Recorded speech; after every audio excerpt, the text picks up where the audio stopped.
Thank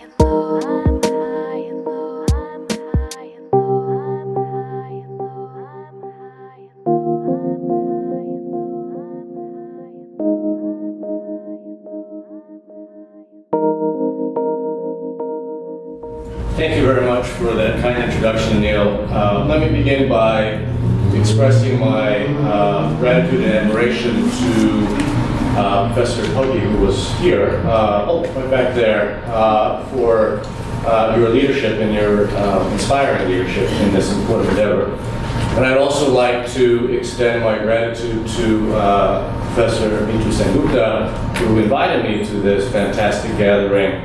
And I just would also like to add, it's a great pleasure to see former students now really sort of trailblazing and the rest of us trying to catch up in our own work. So I hope we don't disappoint in some of the things that we might have to say. I actually teach one course at UofT, it's Paul 101. So I'm very grateful for this opportunity to speak to such an intimate gathering. Normally when I get up in front of a group now, it's to 1,200 students. So this feels very small. It almost feels like a graduate seminar at the University of Toronto. Have an audience this size. There was a time when I started teaching at UofT where rarely did we actually talk about issues of inequality or poverty. When I taught political economy and development, it was always the story of growth. And indeed, the cases I worked on were the cases in East Asia. It was very easy to tell a story about aggregate economic growth and aggregate economic development. But over the years, students have demanded, and indeed faculty, and myself included, have, I think in many ways, accommodated out of pure intellectual interest and also normative reasons, more and more conversations about inequality and poverty. It's a topic that is very much in the consciousness of young people, and I think in many ways, as professors, we have a responsibility to harness that energy and in trying to combat global poverty. The world in which we live in today, of course, as Professor Pogge has already outlined for us, one in which we see increasing levels of inequality. Not only increasing levels of inequality among nations, but also increasing levels of inequality within nations. One may be self-congratulatory or globally congratulatory in saying that there has been an absolute improvement for the conditions of the poor, but we also know that they are relatively worse off. And as many have already pointed out, this reflects, in many ways, the changing structures of global capitalism. Such that now poverty and the sources of poverty are myriad, be it in terms of jobs, the lack of mobility, the absence of health, the absence of basic health, nutrition, sanitation, and so on. And indeed, poverty now is increasingly not just simply chronic, but increasingly permanent. And I think that that is, in many ways, a way in which we ought to think about global poverty in the context of the world in which we live today. Moreover, I want to stress, too, that poverty is truly global. One of the most impactful articles that I recently read in the New York Times, the headline read, "The New Plague of Poverty." And it was an article on NTDs, neglected tropical diseases. And for those of us who work in the area of health and development, the acronym NTDs is something that we're very familiar with. The article, however, was on Texas and Florida. So the issue of global poverty and the conditions about which we're discussing and describing are truly global, are truly now, I think, in many ways traversing both those categories that we used to use called North and South. And as a result, we need a new global agenda. And the academic stand against poverty, I think, is an important starting point. And I very much appreciate, particularly what Professor Pogge has talked about, the imperatives for speed, recognizing urgency, the imperatives for innovation, and the imperatives for, and I saw in the document, the continual reference to what is politically feasible. So we really are talking about an action-oriented agenda here. So in this talk, I'd like to make three observations that would feed into this discussion, or at least I hope feeds into this discussion. The first observation is basically asking, where do the world's poor live? In 1988, at least according to data provided by Andy Summer from the UK, 1.65 billion people lived on less than $1.25 per day. In 2008, 20 years later, 1.35 billion people live on less than $1.25 a day. In 1988, 93% of the world's so-called bottom billion lived in low-income countries. In 2008, 28% of the world's bottom billion lived in low-income countries, and 72% of the world's bottom billion lived in middle-income countries. Now, just taking that one data point, we can draw three implications. First, we may say, although it may be simply a function of cooking the numbers, that we have seen a marginal decrease in the absolute numbers of those living in poverty. You can be congratulatory, we can feel good about that, or we can say that that is just a marginal improvement, and the marginal improvement in the grand scheme of things is meaningless.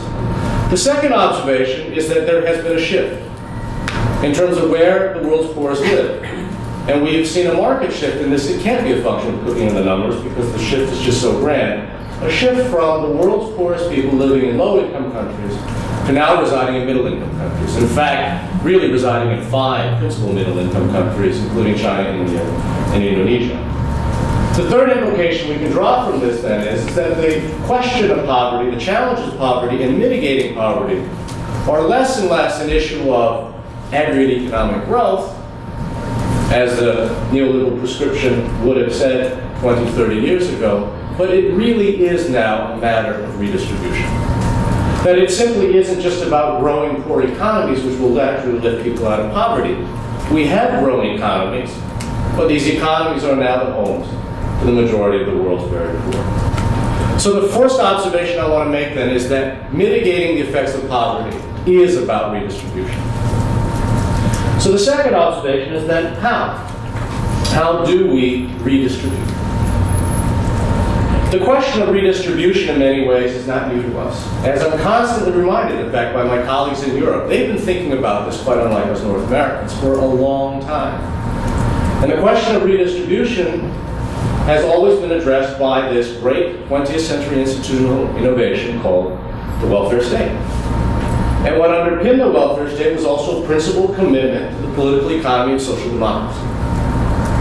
And so in many ways then, if we want to look to enduring models of redistribution, we ought to look at the welfare state. However, I do want to point out a couple of caveats. The first is that the welfare state, as it was conceived in the Anglo-European context in the late 19th and early 20th century, was never intended to protect the poor. It was intended to protect workers, but workers in an industrial economy who happened to be poor. But it was never intended to protect the poor. The poor were taken care of, either the poor laws or the legacies of the poor laws, whereby we then constituted poverty as a separate category, sociologically and economically distinct from inequality. Second, the welfare state didn't protect just any workers, but the welfare state was designed to protect those workers employed in the formal sector.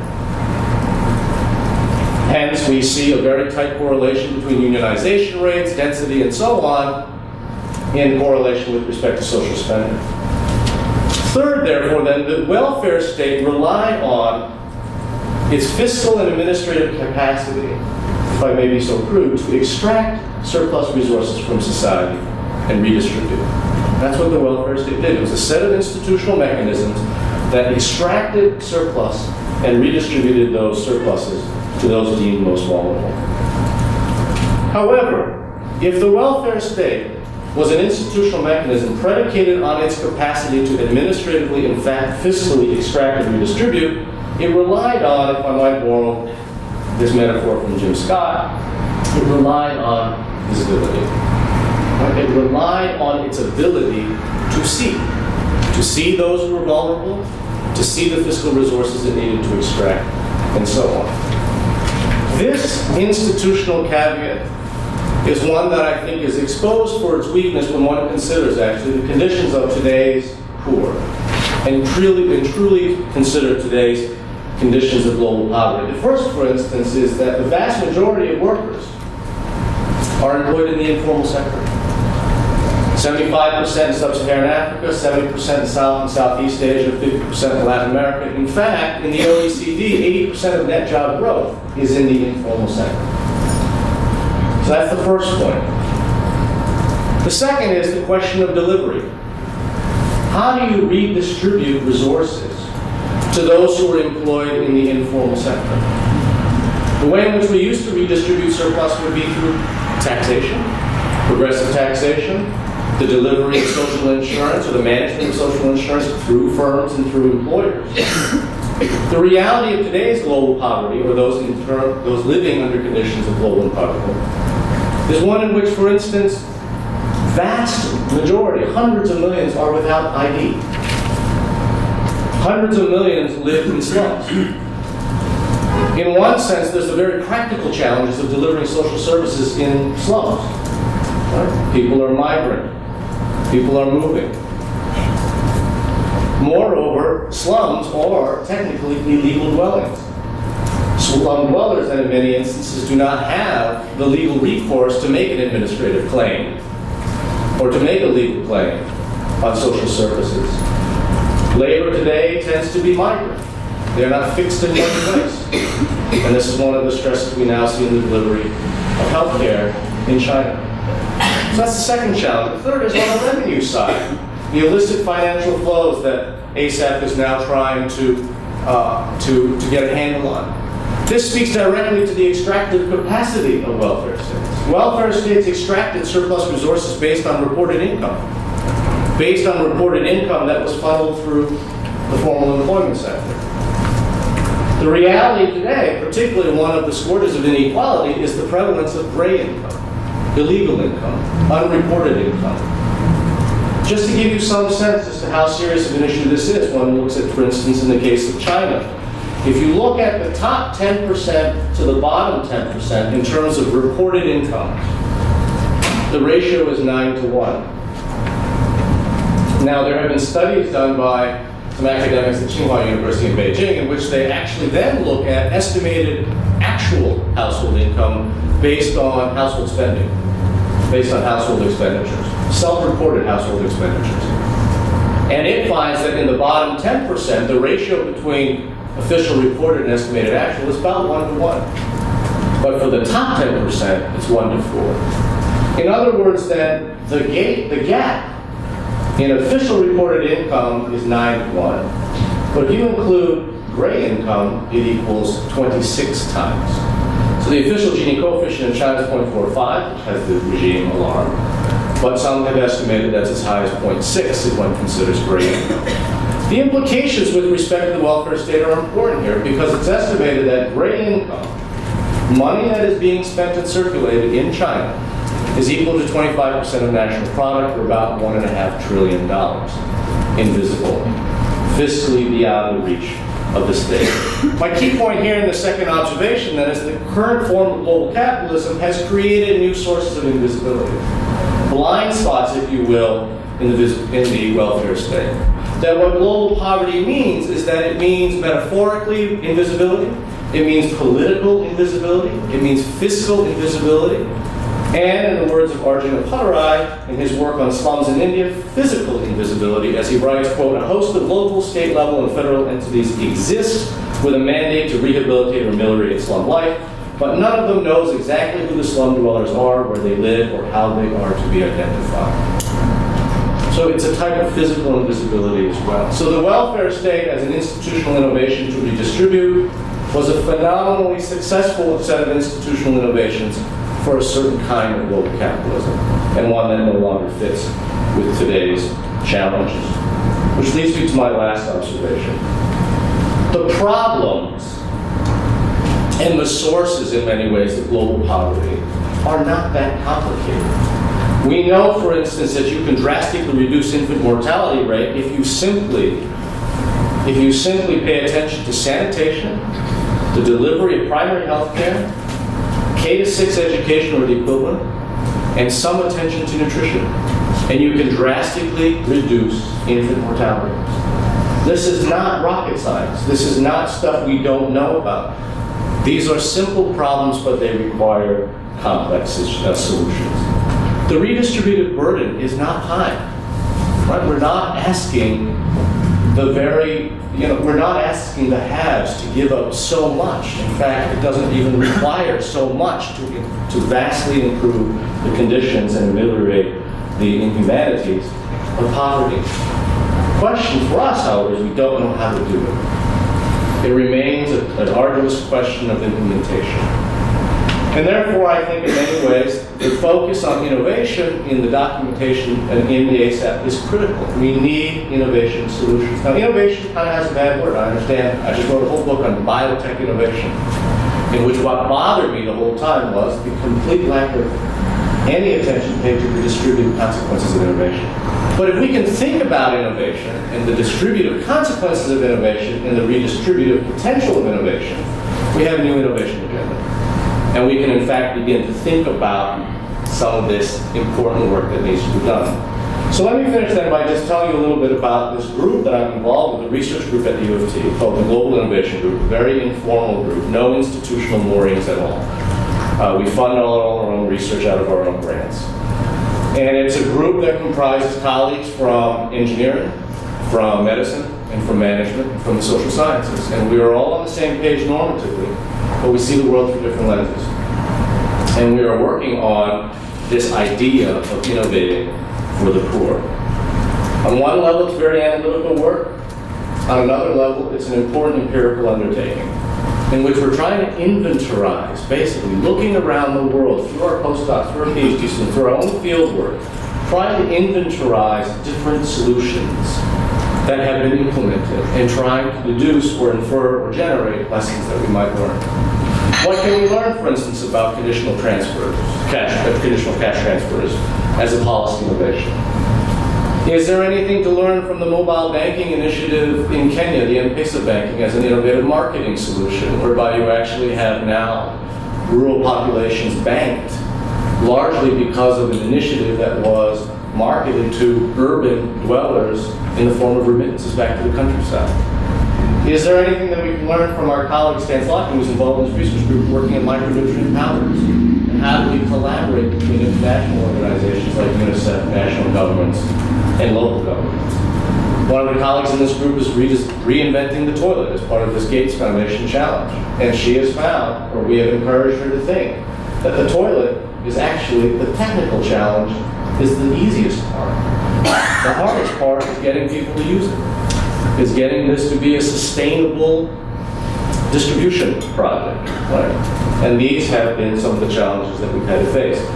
Can we imagine new institutional formations in the welfare state, where we see, for instance, a much larger role for civil society organizations that acts as a layer and mediates between the state and very localized context?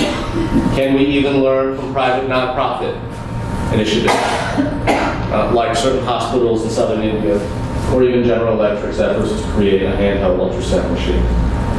We don't know what the answers are. The key point is that we are convinced the old model is no longer working, that we really do need to think about things much more innovatively. As such, that our research agenda is motivated by three things.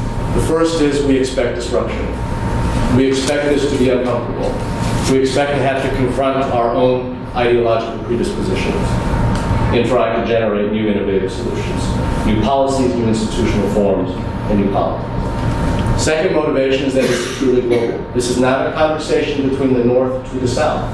This is a conversation in which there is mutual learning to be had between conditions in the South and the North, and to understand global poverty as a truly global problem. And the third is multidisciplinarity. Right? This is a real multidisciplinary effort. And it speaks to the broader issue that Professor Fogge and others have alluded to. It's a question of translatability. What do we do as academics? Right? As academics, we in many ways speak in a language that is inaccessible. We need to translate that language across disciplines, and we need to translate that language into impactful, actionable strategies. Thank you.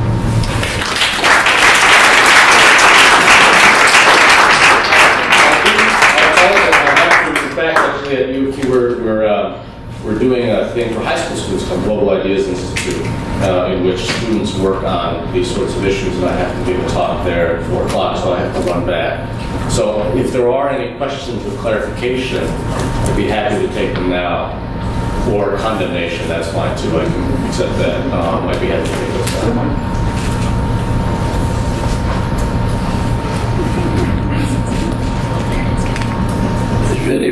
Very useful and helpful that you focus on the welfare or redistribution of income from the high to the low income people, and we are working in an important interdisciplinary group on welfare schemes.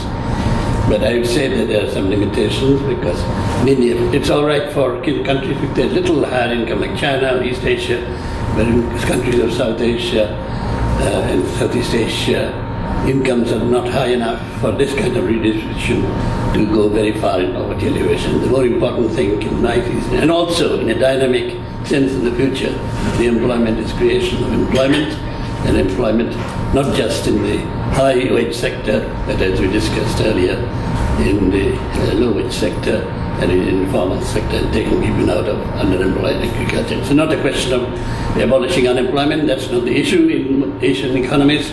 It's the question of underemployment and low incomes which has to be changed. And I hope your group will look into this matter as part of the agenda. For my own research, one of the key cases I'm looking into right now is actually the NREGA in India, the National Rural Employment Guarantee Act and scheme, and I think most people are principally in favor of this, but one of the challenges actually has been in the uneven implementation and utilization of this program. There's wide variation across states. There are a whole host of political economic reasons, bottlenecks, corruption, leakages, and so on that have actually undermined in many ways some of the potential impact that program has had. What I'm interested in is trying to figure out how local actors are trying to overcome some of these. And again, which will require new institutional formulations, new kinds of politics, and so on. Any other questions? Hi, my name is Banja Kela, and I'm a PhD candidate at the University of Guelph, Political Science and International Development Studies. Thanks for the talk. I like the fact that you mentioned conditional cash transfer, which is what I'm looking at in the Nigerian context. Specifically, I'm looking at the local governance as reflected in the social assistance committees set up to monitor this program. The social committees are chosen from the communities. Yeah. My research is to look at to what extent do they advance or mitigate patron-client relationships. Tying that to the politics of social protection, which is the larger picture of what I do, how do we begin to engage the politics of development, politics of social protection, and whatever? Because this anti-politics machine of the technocratic slant we deal with on a daily basis in development, Prashadcolah mentioned it, that the technocratic, the economics, and all these advisors fly around telling people, do this, do that, do that. Do they advance or help us get out of? How do we engage the politics? Thanks. Well, I kind of regret actually offering to answer any questions now. That's a really great question. It's an extremely important question. First of all, let me say this. Identifying that politics is potentially at the root of these problems and challenges is an important first step. Because those of us in political, those of us who study politics, those of us in the field know this intuitively because we see it. But the development community, the technocratic development community, and indeed even local agencies don't oftentimes know that. So one of the reasons why I'm working with Stan Slotkin from medical school is because he's developed this micronutrient powder, which is called sprinkles, which you probably have heard of, highly impactful on an individual level, trying to distribute this now globally. It's being distributed in 40 countries, and what befuddles him is why the utilization rate has been so uneven. I mean, this is basically being distributed for free. So where is the problem here?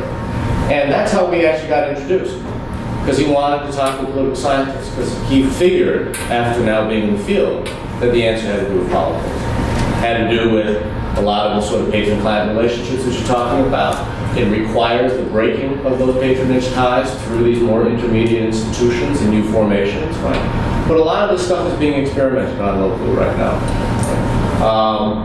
So I think that we're moving in the right direction. I think that we're confronting the politics. But the first step is to recognize that it is political in the first place. Most technocrats don't see it that way, or at least they're blind to those issues.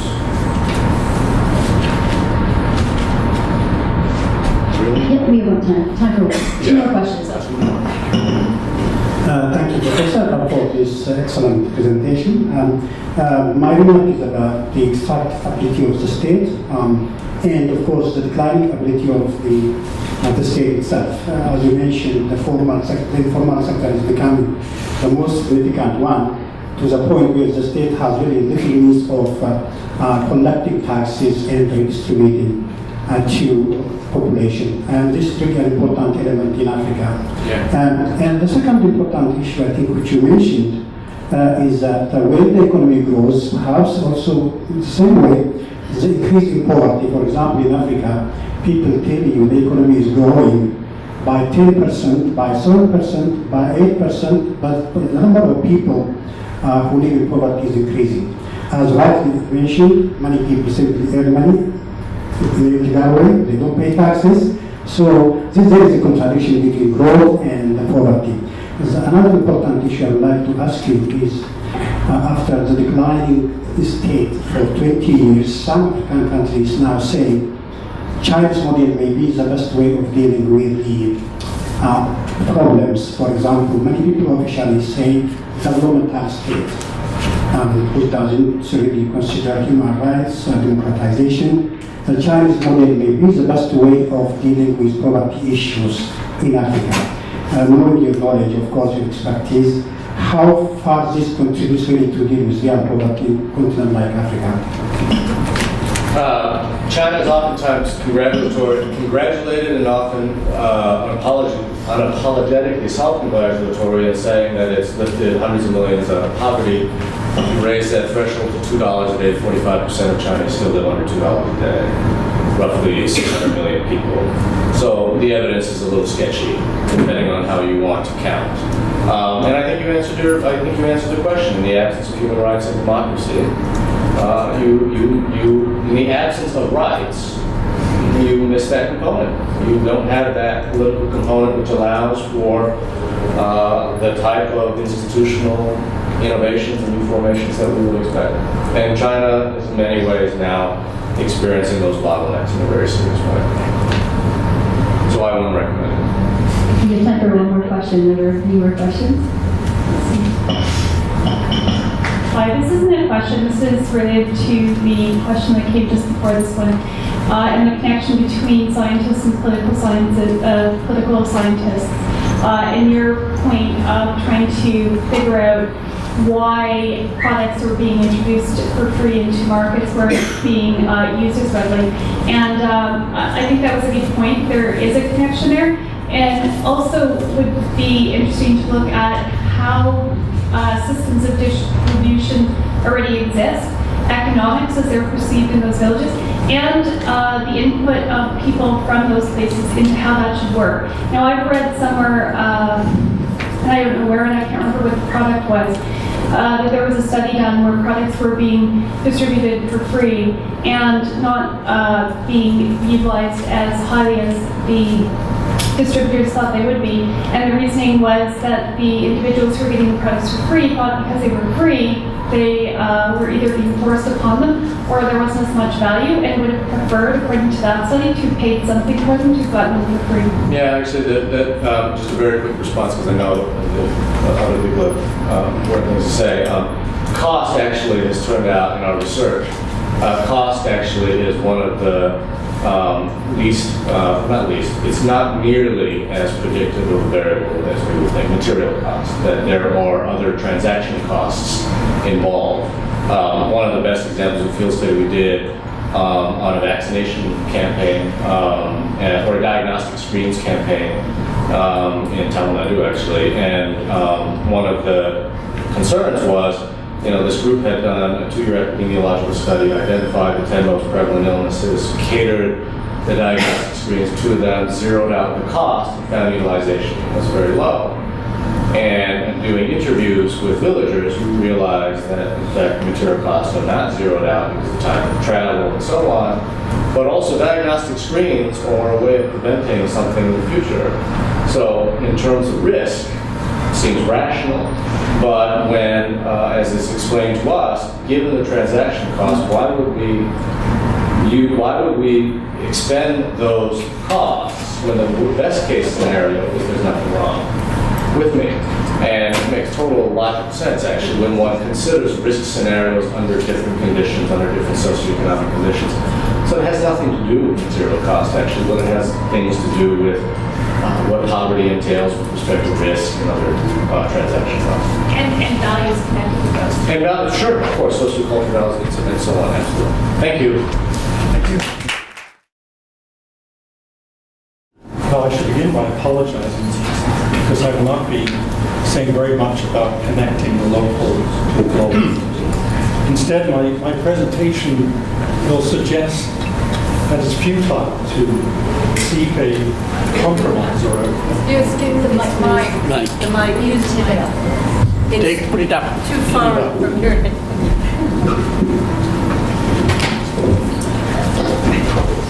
Okay, so I will suggest that it's futile to seek a consensus on what is to be done about poverty, because the fact is that there are disparate interpretations of poverty, and I would say clearly two competing policy paradigms, and it's really quite important, I think, for an organization like ASAP to recognize the two paradigms and probably locate themselves in one or the other. If you try to reach a consensus, you're likely to end up with policy proposals that are either banal or else incoherent in trying to reach two very different understandings of poverty. So I just wanted to really elaborate what I see as the two policy paradigms in this area. And during the period of the Washington Consensus in the 1980s to the early 1990s, the contrast between the two perspectives was very, very evident, very stark. That contrast is now not as stark because the post-Washington Consensus has, of course, introduced a much more complex agenda and has also reintroduced the state as an actor in economic development. Nonetheless, I think there still is an important distinction to be made, a differentiation to be made between interpretations of poverty and inequality. And in general, I think it would be true to say that you can divide it into neoliberal perspectives and leftist perspectives if you understand that both of those categories are neither homogeneous nor unified. There's a great deal of dispute within the paradigm. So we're not looking at two homogeneous points of view at all. It seems that in general, it is easier to implement neoliberal policy proposals, but those proposals have less profound effect on poverty and inequality. The leftist perspectives on the other, policies on the other hand, are much more difficult to implement, but do have a profound impact on inequality and poverty. So let me just say a few words about each of these approaches. Well, first of all, the neoliberal approach generally looks at the functioning of markets, to understand what are the domestic factors that impede the proper functioning of markets, and what are the factors that impede the poor in participating in market forces to actually benefit from those markets. Now there are various kinds of impediments. They're not, and certainly the focus is not wholly, obviously, on the domestic scene, since neoliberal analysts very often say that that trade constraints in the affluent markets are a major impediment on growth in the developing countries, and that intellectual property rights may be interpreted too strongly, and that creates a number of problems for growth. But there is a focus, therefore, on how do you get markets to work better, to create more growth, and also pro-poor growth that brings the poor into the equation. Secondly, the poor within this paradigm constitutes, as we've already discussed earlier, mainly a statistical category, comprising all those individuals who fall below a certain income threshold in most definitions. So the poor, so defined, are not a sociological category. They're not a social agent who might take collective action. They're just a disparate collection of people who happen to fall below a certain threshold of income. Thirdly, the neoliberal approach manifests an apolitical and technocratic bias. Governments, international agencies, and donors target, quote-unquote, the poor, to whom they bring or hope to bring benefits. Now, the post-Washington consensus has been very aware of this criticism of top-down technocratic approach, and is therefore trying to find ways to listen to the voices of the poor and to incorporate them in designing programs to combat poverty. There are, for example, now the PRSPs, the Poverty Reduction Strategy Papers, which are supposed to be the result of civil society actors getting together to suggest what should be the nature of the attack on poverty and sometimes inequality. However, these exercises have been heavily criticized through case studies as being very ineffective, that the PRSPs tend to actually parrot or come very close to the terminology normally used by the IMF and World Bank in talking about development projects.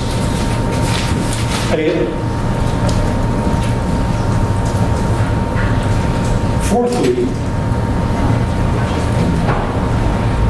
the remedies that are offered within this kind of paradigm are not only to promote market forces and incorporate the poor into them, but also, of course, to develop targeted welfare programs so that the chronic poor will have access to some kind of welfare transfers, and that primary education should be available to all children. And even the conditional cash transfers should be transferred to the poorest households as long as certain conditions are fulfilled. Fifthly, this approach depends heavily on moral appeals to governments and the affluent to tackle global poverty. But one has to ask, how effective are these kinds of appeals? Especially when you're appealing, let's say, the United States government to increase its programs to deal with poverty at the same time that poverty within the United States has grown significantly over the last 20 years, including child poverty. So that's just a thumbnail sketch of the neoliberal poverty paradigm. Now, the leftist approach should more accurately be referred to as approaches, because, of course, there is the moderate left and there is the radical left. And there are some important differences in strategy between the moderate and the radical left. But there also are common elements, I'd say, of interpretation and policy between these two. The first thing to notice is that the left is concerned with inequality as well as poverty. They see these problems as related and arising from power structures and cultural norms that allow and perpetuate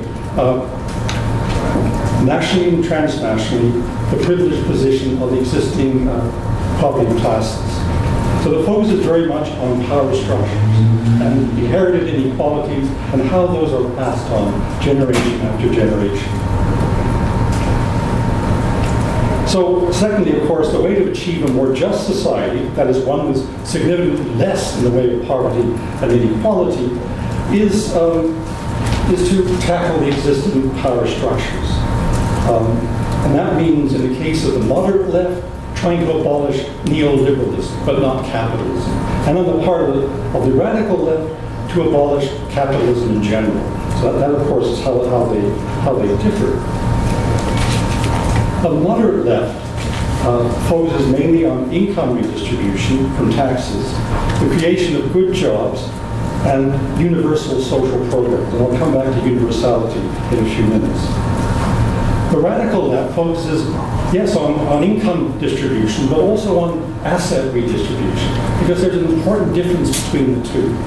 Income distribution from growth or through taxes is one thing, but it's very hard to abolish inherited inequalities through that kind of redistribution.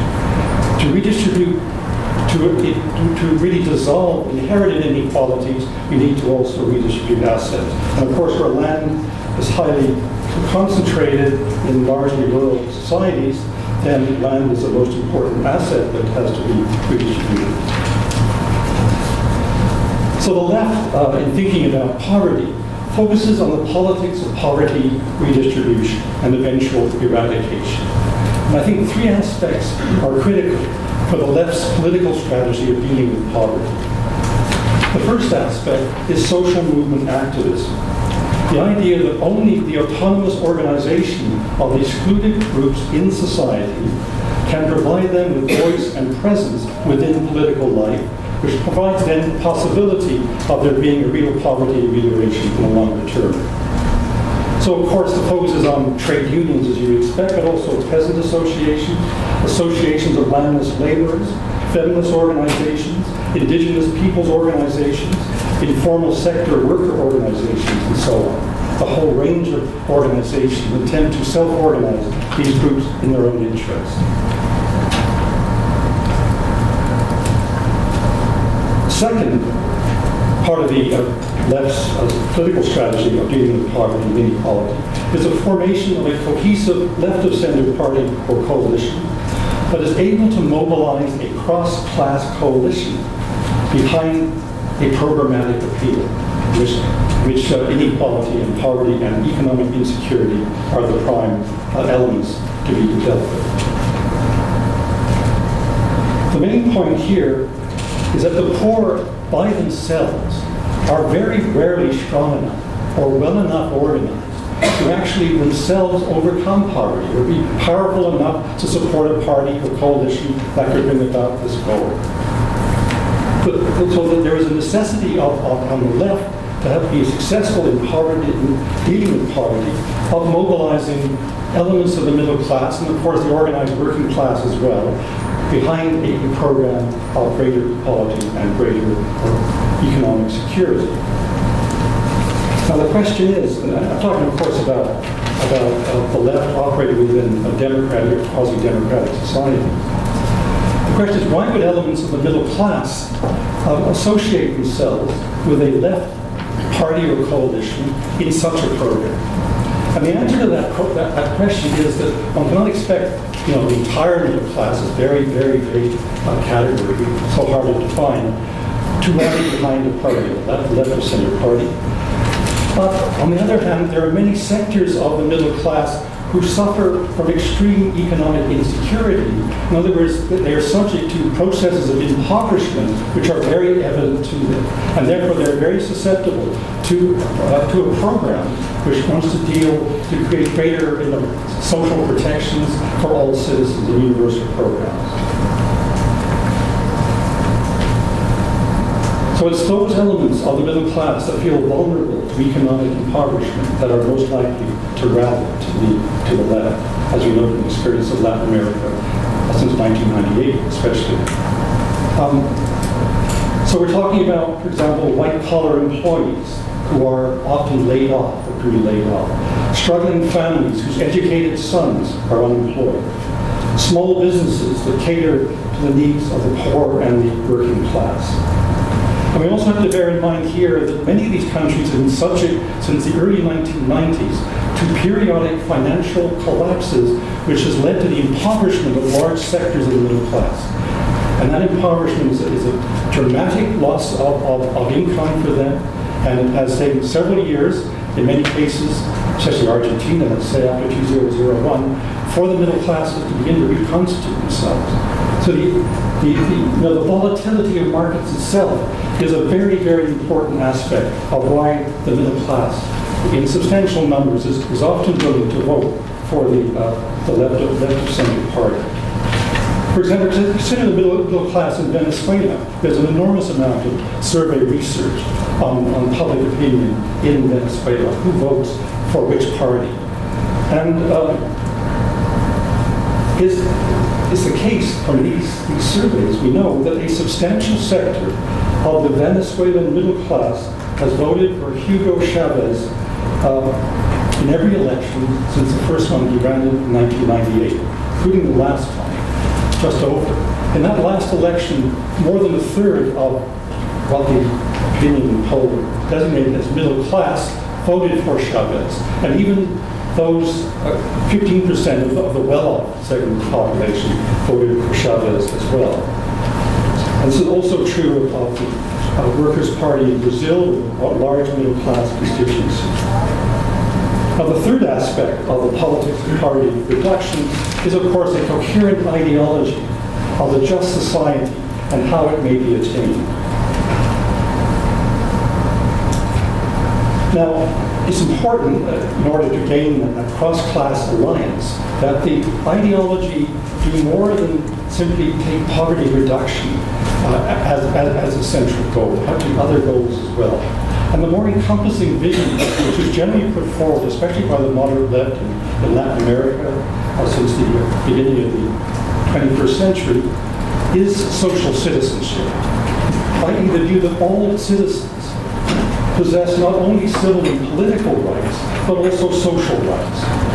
Now, whereas neoliberals feel more comfortable talking about social needs, the left focuses on social rights. I think there's an important difference between those two. Social rights are much more prescriptive than social needs. Of course, the scope of social rights that parties talk about varies from country to country, depending on per capita income and how radical the party is.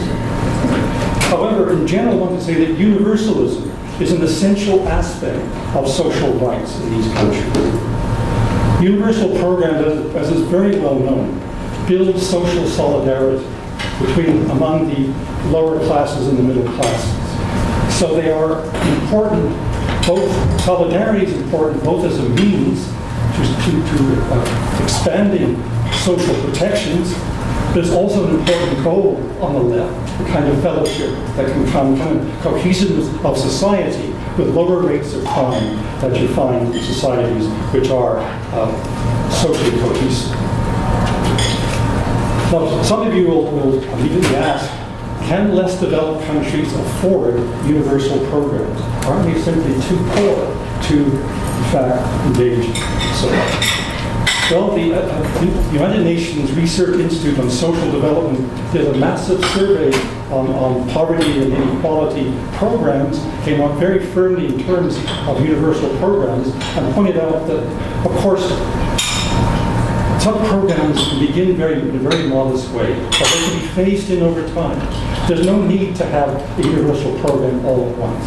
For example, Costa Rica, in the early 1950s, began with a health insurance plan that first of all only incorporated those who were poorest, and then gradually extended the program to cover the entire population. In this way, they managed to allay the fears of employers in Costa Rica, who thought it would be way too expensive, so did it in phases. In other words, if there is a determination to try and build solidarity, to deal with social citizens through universal social programs, it can be done. Even Tanzania, for example, has a basic pension, basic old age pension that accounts for less than 1% of the gross domestic product. And finally, I would point out that social citizenship is fully in accord with the norms of the Universal Declaration of Human Rights of 1948, and with the two protocols which were passed with the support of 166 governments in 1976. In other words, as Professor Pogge told us, we already have a normative basis for social and economic rights, and that is in the Universal Declaration of Human Rights. Now, many of the governments that sign those protocols, of course, break it every day, but the point is, the normative stance is such that everyone is supposed to be supportive of social and economic, as well as political and civil rights. So in conclusion, I would simply say that there are, I believe, polar strategies of dealing with poverty. And an academic consensus, if it tries to paper over this kind of division, it's likely to be very bland or less incoherent. Yes, there are pragmatic grounds for pushing for piecemeal reforms in the post-MDG negotiations. Obviously, doing whatever one can to get the donors to assist in the long run ending poverty. But in the longer run, it seems to me there are good, strong grounds for adopting the left perspective on poverty and inequality. We as academics take the longer view, and that is really the view of these leftist parties. In Brazil and so on, to build up over many years a kind of welfare state and the ending of great inequality that that country has. It's pretty remarkable that Brazil has moved in this direction since it was one of the most unequal countries in the world very recently. And so that should give hope to those who believe that social rights, in fact, do have a place in the eradication of poverty. Also, it's worth pointing out, it hasn't been pointed out yet, that there are many interesting leftist experiments ongoing in the third world, in the global south, especially Latin America, right now. We can learn a great deal about what can be done about poverty and inequality by looking at these cases. How have they done that? Finally reverse inequality, to have a slight diminishment of inequality in a number of Latin American countries. And the poverty should diminish so rapidly in these places. And finally, the Universal Declaration of Human Rights provides, as I mentioned, a very strong normative basis for a focus on social citizenship. So I think there is strong grounds for thinking that this perspective, this policy paradigm is really the one that we should adopt. Thank you.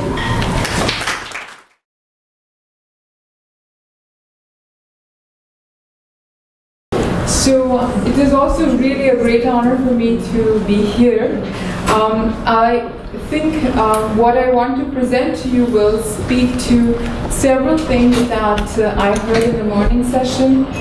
Professor Thomas Pogge raised the question of the very important lack of democracy in the nature of states. And I think one of the things that we see is that democracy is lacking because local power, local actors is lacking. States are increasingly disconnected from their citizens, and whoever has the power to lobby has the representation of the state. The other point that Platt brought up in the presentation that just followed is what kind of local power dynamic do we need to have a democratic state? And other than that, I think the general question of if academics are to stand against poverty, how do we connect to the poor? So that the poor are not, as Richard said, not just a statistic, but the poor are real people who have dreams, aspirations, and tremendous collective power, and which manifests itself against the most violent of structural constraints. I'm just a little bit scared that Richard set me up as that person on the left with the left definition of poverty. Yes, I do think poverty is a symptom. Underlying poverty really are problems of power, as in the as manifested in the lack of democracy in the nature of the state. And so I'm going to focus on that, but I'm not going to present my own views. What I want to present to you is a story from the state of Kerala, which is the southernmost state in India, and it has a very, very long history of social organization and collective empowerment. And the particular piece that I have really had the privilege to work with over the last 3 years is a particular women's movement in Kerala. And it has been a source of very deep personal and intellectual inspiration for me. And my reason for presenting this to you is to do two things. One is to infect you with the same inspiration, And secondly, to really collectively ask how we can scale up these experiences in terms of our experiments of experiments with how academics could stand against poverty. So there are many aspects there are many areas in which the women's movement works, but the one that I have worked most closely with is the question of hunger and food insecurity. And I want to start with that because whether we talk of MDGs or whether we talk of poverty eradication, hunger and food and control of the relations of food production continues to be of prime importance. I'm obviously doing something wrong, or does it go the other way? So, as we heard many times, that there are really different ways of counting the hungry. But the one statistic that stuck to my mind, and I hope it will stick to yours, is if even by the Food and Agriculture Organization count, we count the number of hungry in India. If the number of malnourished in India were to form a country, it would be the 5th largest country in the world, the size of Indonesia. And that is actually it's much worse if we take India's own norms of food security, which is a certain number of calories that must be consumed every day. And by that count, the equivalent of an entire population of Europe goes to bed hungry every day, right? And this is happening at the time when India is the poster child for whatever, growth, inclusive growth, whichever, it depends on which day you read which newspaper. So the real issue from this perspective then, from the perspective of the hungry and the poor, is not only simply a question of food security, that is, how can we get food to the poor, but it is really a question of food justice. And all of these questions of food insecurity and etc. have deep normative questions of justice underlying them. I won't have time to go over them, but I have worked on these questions of justice a little bit. If anybody has questions, I would love to answer. So what can the issue of food justice or the concept of food justice practically mean? This is now increasingly used in the development discourse. In the mainstream discourses, it is still food security or, in some cases, food sovereignty. But I would like to use the issue of the concept of food justice because it takes both these aspects.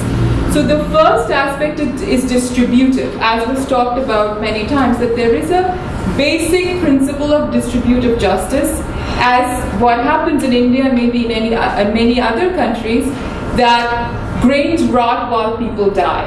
And this is one fundamental level of distributive justice that needs to be addressed. But food justice cannot simply mean getting the food to the hungry. It must also mean that people must have the right to produce food with dignity, have control over the parameters of production, get just value for their labor when they work in the production of food, and get just value for their produce. The mainstream notions of food security do not want to talk about the realm of production. And if we are trying to connect food justice to poverty, the whole economy where food is produced and how it's produced and how it's priced, how there is value for food labor in the realm of food production is given, is an extremely key question. So it must entail both production and distribution, and we take two fundamental premises. One is that the government has a non-negotiable obligation to address food insecurity, but it also has a non-negotiable obligation to address the structural factors which cause food insecurity. And this is an ongoing struggle in India, which is why the food security bill could not pass, because the elites could not agree how little can we get away with? How how can we define the poor so that our obligation is really to the minimum number of the poor, so that we can work out some kind of targeted food distribution to as small a number as possible, because arguably we cannot afford it.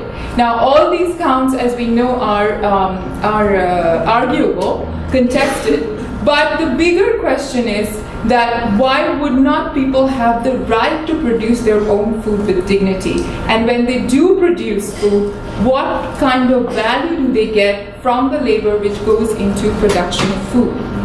Now, is this kind of food justice economy really possible? And I don't want to spin a fairy tale, but I have seen glimpses of this in Kerala, and this is a story I want to tell. Kerala is the southernmost state of India. Most of you would probably have heard of Kerala because within India it has had always the highest human development indicators. Consistently, it ranked as the #1 human development state, and it also had I think it is the only state in India which has a positive sex ratio in favor of women. And this has remained the case even when we've had the female infanticides in the rest of India. However, even though the human development indicators were very much in favor of women, the political, economic, and social space for women were not what one would expect looking at those indicators. So even if there is high levels of education, low levels of infant mortality, low levels of maternal mortality, and so on, empowerment, for the want of a better term, of women's autonomy over their work, autonomy over their relations of household or relations of production, are not what one would expect. And so there has been a very long series of challenges that have been taken up by different actors in Kerala, including women, to precisely address this question. Now, and the food the food justice experiment which is taking place in India is through the mobilization of women and through a transformation of women from agricultural laborers employed in extremely with extremely low wages and extremely unequal wages when compared to men. So transforming either unemployed women or women working as agricultural labor into autonomous agricultural producers, autonomous producers of food. Now, I'm going to skip that, I'll come to that later. So the movement that I'm talking about is called Kudumbashree, and it is actually a very unique organization, and I don't even know if I can call it an organization because it has two components. One is a women's movement, and this women's movement exists through networks in every neighborhood of Kerala, and the network involves 4 million women currently. But it is also a government agency and a government organization. So Kudumbashree is also the Kerala government's anti-poverty mission. But the idea behind setting up an anti-poverty mission, which would get into the task of attacking poverty through the mobilization of poor women, was something that was taken up squarely. So the idea was that poverty cannot be reduced simply by distribution. Poverty reduction cannot be a goal. Poverty reduction has to be the outcome. And the outcome of what? The outcome of mobilizing women to take active part in the productive structure in different realms of production in return for a decent, what we now call a decent value of their labor. And even though women were engaged in, say, agricultural production is mostly done by women, but the value of labor that they receive is abysmal. And so the idea was, how can we transform women into a different social and political organization so that their claim to the value of labor, claim to the distribution of value can be much more. So Kudumbashi is on the one hand a government program, on another hand a women's movement having 4 million members, but in general it is, and this is what I saw when I traveled from one place, 10 different districts in Kerala, meeting women of Kudumbashi, that it is really a social space of solidarity.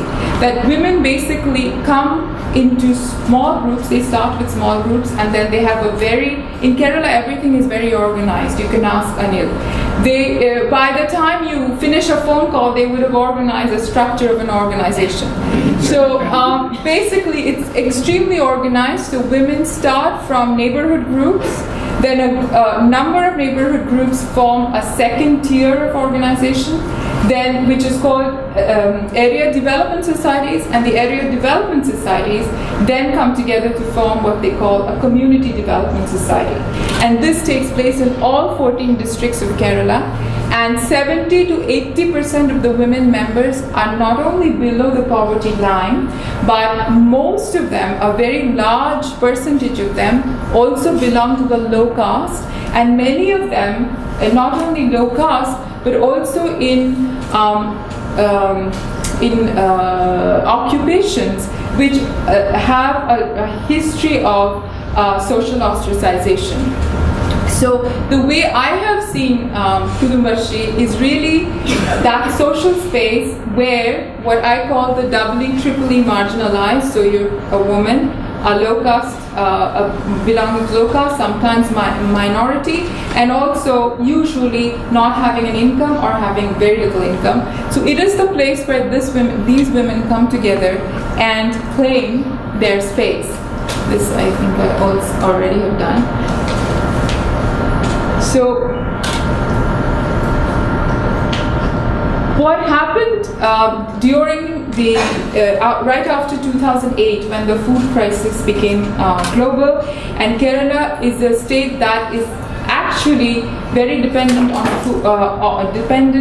its food for on other states. So the idea was, how can we increase food security by increasing agricultural production? And how do we increase agricultural production? By involving women as agricultural producers rather than just workers. And how did this happen? Kerala is also a state from which there has been, it's the most globalized state of India in a certain way. It has had a very steady outflow of migrant workers, particularly in the Gulf states. And what that has done is it has left a lot of unused and fallow land throughout Kerala. So these women in the local government organized themselves into groups which first went out and did a census of all the fallow land that was possible to cultivate. And then they found the owners of these of the fallow land. They organized themselves as what is called a joint liability group, which is a small cooperative or a small company, whichever way you want to look at it. And they leased the land and they cultivated this land. And then after the cultivation, and this is really the most interesting point, first of all, they determine how they are going to cultivate. Is it going to be organic? Are they going to cultivate cash crops, or are they going to cultivate food crops? How many seasons are they going to cultivate? And the most important decision that they take is all of this going to be sold in the market, or is some of it going to be consumed by women who, in families which have food needs? And this decision is done entirely by the group, and it varies throughout Kerala a lot. In some places where women are producing cash crops which they can take to the market and earn a good income, they would do that. In areas which the terrain is very rough and women are poor, they would not take it to the market, and they would consume as is needed. Now, the important part of all of this is really two. I wanted to show you this one picture, but I don't know where it is. This one. So this is one woman I met, and there are many who have said the same thing, is when they were working as agricultural labor, sometimes their income have been higher than what they would get by when they start producing. But this was her comment, and this comment was repeated time and time again, that we were just laborers. Now we have hope. And this hope was not simply the hope that we can earn income or we can have more food. The hope was a certain finding of an autonomy and a certain finding of a solidarity. Because these groups are outcomes of solidaristic structures. They are not NGOs. They are not government organizations. They are not microcredit organizations. They come out of bottom-up structures of solidarity between women. So out of all the 4 million women, not all women are into agriculture. They are doing other different kinds of things. It depends on what they want to do and what they have the skills for. Starting from agricultural production to computer assembly, they do everything, depending on what their skills are. But in terms of agrarian production, where poverty is most manifest, this is the story that we've heard over and over again, that as agricultural laborers, we were basically without control over work or labor, and now we are in a different kind of structure where we have control. And this is what I want to focus on in terms of poverty eradication and thinking of the poor as not just numbers. It might seem a bit of a luxury to say that poverty is not only about income, poverty is also about social organization. But it is not, because because this comes, and in many different countries, from the poor themselves, that simple redistribution, although I don't want to downplay the role of redistribution at all, simple redistribution is not a solution to poverty. What one requires is autonomy and an equitable basis on which to engage and determine the way the productive economy, the government, and the state functions. Now, let me just go over to there's a lot more about the production side that I could say, but I just want to say what political impact this has had. Now, of course, keep in mind that Kerala already had a very long and established history of social mobilization, but that did not necessarily allow women as much social mobilization as they would desire. So this has become a new vehicle of social mobilization specifically to women. Out of this Kudumbashri network, 13,000 women wanted to contest for local office in the local government. 6,000 women have actually run elections and won, and 6,000 women are in office. And Kerala is also one of the 3 states in India where in local office 50% of the seats are reserved for women. And out of that 50% of the seats, 6,072 seats have been won by Kudumbashri women, but some 13 or 14,000 contested, and another 25,000 wanted to. And so this goes across party lines. Kerala also has another very unique history of voting in a left and a right government every 4 years. So this movement actually has gone beyond party lines.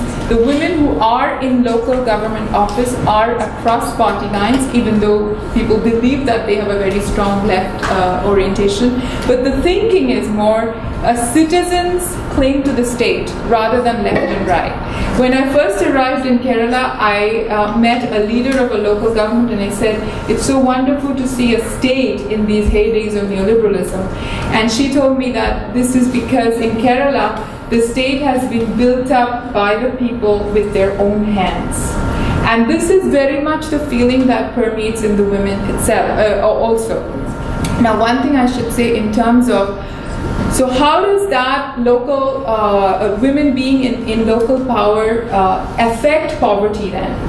So coming back to food, one of the reasons of the paucity of food is because land is taken on by developers, and big malls and housing estates are built because Kerala has a lot of money coming from the Gulf. And so women have mostly been able to stop or at least mobilize against taking over land which is for food production. And Kerala has a law that a land which grows paddy cannot be used for any kind of commercial development. But people always go around the laws. Now there are thousands of women in vigilance in a lot of places to stop the takeover of land. And this story, I have to stop now. This story actually can be built right back up to how it affects state power, the functioning of the state government, and then if it can be scaled up sufficiently, how it can be brought upon to bear on the functioning of national governments and so on. So my time is more than up. I will stop, and if you have any questions, I'll be happy to answer.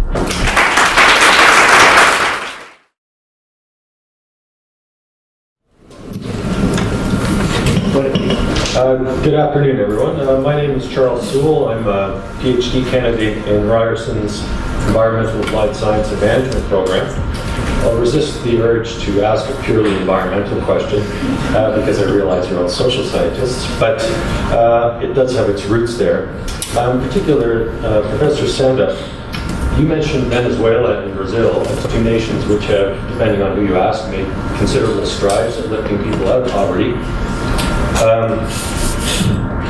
These states are often cited in Western media, at least, as being sort of radical left governments, compared certainly to other Western governments, I suppose they are. Yet in Venezuela, we have Chavez, who has signed deals with many multinational oil companies to develop the heavy oil fields that he has, the sort of Venezuelan tar sands. Brazil is also engaged in transnational bioeconomy and has also made many deals with oil companies, particularly in their deep sea oil fields.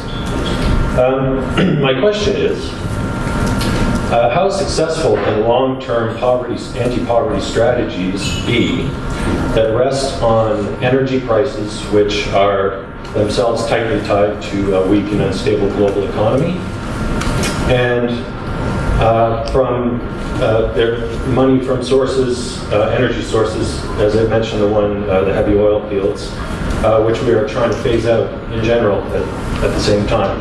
So at the one hand, we're saying we need that money to lift people out of poverty, but on the other hand, we're saying we don't want to use that kind of energy anymore. How do those things fit together in terms of alleviating poverty in the long term? Why don't we take the other two questions as well, and then we can. Thank you very much, Ananya, for a most, yes, it was very inspiring. I've also worked with some self-help groups in the state of Bihar, which is the diametrical opposite of Kerala. So I just wanted to make one small comment. You yourself said that Kerala has got the highest human development indicators, and that's extremely important. The conditions that actually come before such a movement. So there are, I think in some of the presentations, the preconditions are very important for such things to feed into the poverty reduction discourse or the development discourse. So in India, some states are adopting a similar strategy, but those preconditions are far from behind, are far away from that of Kerala. So the preconditions are extremely important. State of Bihar also has 50% reservation, and the movement that I've looked at, Jivika, similar to this, emerged from state supported, but those conditions don't exist. Thank you very much. One final question. I want to thank Richard Sandbrook for bringing up a really important worry about consensus-based approaches, and that's the trade-off between having a broad consensus and saying something substantive. That's something we've been grappling with for a year, and tomorrow we'll talk more about how we address it. But one interesting thing that's beyond the kind of a priori question. So there's also an open empirical question. Is the consensus among the majority of poverty experts not already left us at risk. And it's an empirical question that we're investigating rigorously through interviews and through surveys, and we hope in a month to be able to answer rigorously. But the answer is starting to shape as surprisingly yes. And if you ask for the reason, then I just want to quote something from a very smart guy, Stephen Colbert, who in response to the mock response to the claim that the media is biased towards the left, said, not the media, it's the fact that they're biased towards the left. And that may be the explanation. Thank you.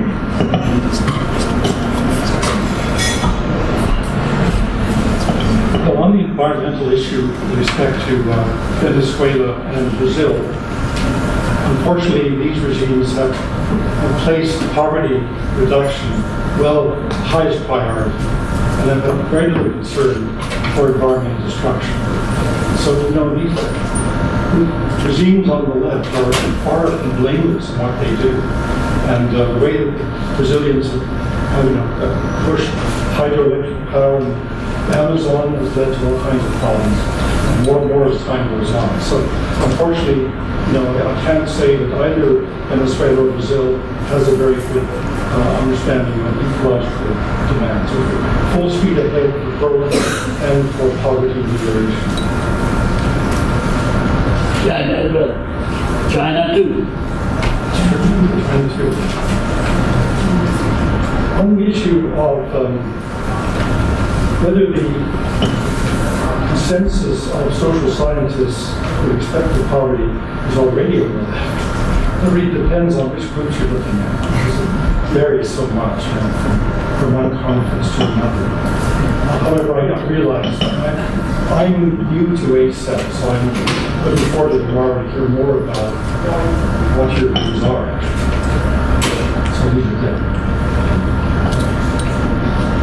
I want to comment first on the consensus question. See, if we worry about just consensus amongst academics, I don't know.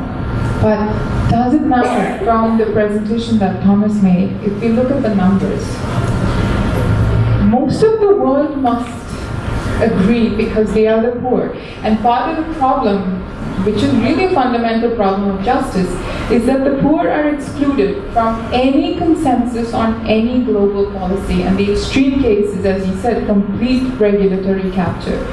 So if the poor had a choice, we have to assume they would be on the side of eradicating poverty.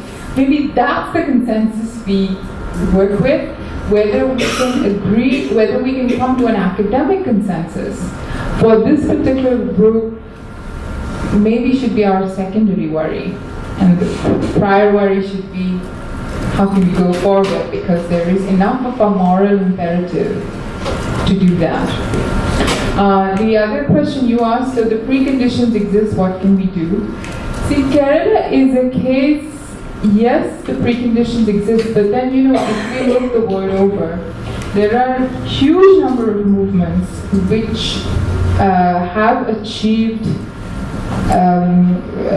goals that they have come out with in terms of poverty eradication or against corruption, against government policy, under much more difficult conditions than in Kerala, right? So if the preconditions don't exist, I don't think we should, the kind of question academics ask, how robust is your case, right? If you proved it in one case, will it actually apply to another? Again, I think, once we move from the realm of academics to active politics, I think that becomes less of an important question, because even under less favorable circumstances, something will evolve. It won't be this model, but it will be another model which will have its own dynamic, but it will still move us hopefully out of the status quo. So we can't wait for the precondition, but see how active politics evolves. And I think that way to, not to speak for the poor, but to bring into a global dynamic the struggles of the poor is something that academics should consider doing. Maybe one final question. A quick question for Ananya. Have you looked at the aspect of corruption and how it affects the implementation of that? Because often, like Goa has the same kind of laws that prevent agricultural land supposedly from being used for commercial development or tourism development or what have you. And there are all kinds of ways of working around that, unfortunately. So to what extent may corruption divert implementation of what are good laws? And is Kerala perhaps less corrupt than Goa? I don't know.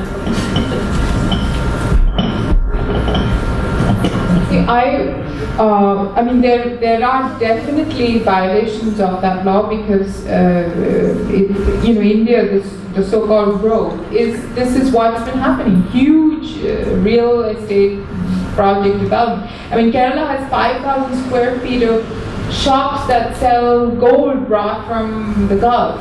So 5 or 50, I can't even get the zeros right. But the issue is, I mean, what is important is that when women are elected to office, they are able to resist, to whatever extent, the commercialization of land. And they feel, whatever we feel, whether commercialization is growth or it's not, I'm leaving that aside. But they feel that commercialization of agricultural land is a direct cause of poverty and they are going to resist this. And that's the way they go. But of course, Kerala has probably a stronger grip on corruption, not to say that there isn't, there are huge cases, stronger grip on corruption than in other places, right? But the importance of this kind of a movement is rather than waiting for government officials to wipe out corruption, which cannot be the case because they are part of it. There is a kind of social and political space from which corruption can be fought, that's the value of this. Thank you very much. Unfortunately, we have to stop there.